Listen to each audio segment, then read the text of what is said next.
received this 3D print face shield, and this video is about how to assemble it and also how to clean it.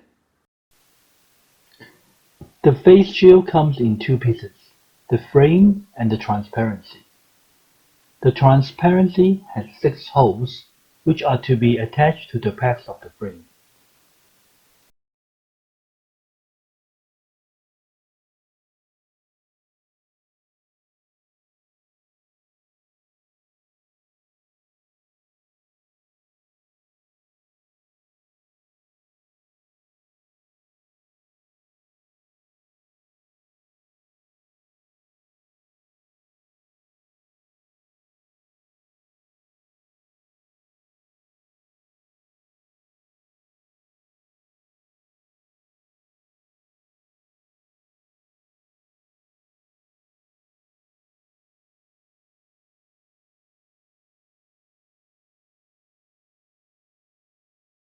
When you put on the shield, you need to be careful because it can be easily broken.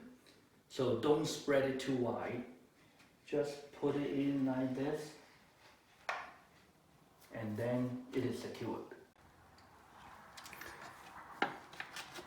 It is suggested not to remove the transparency from the frame every time after use. So you can put the whole thing into the water, soapy water, to clean it, just like this.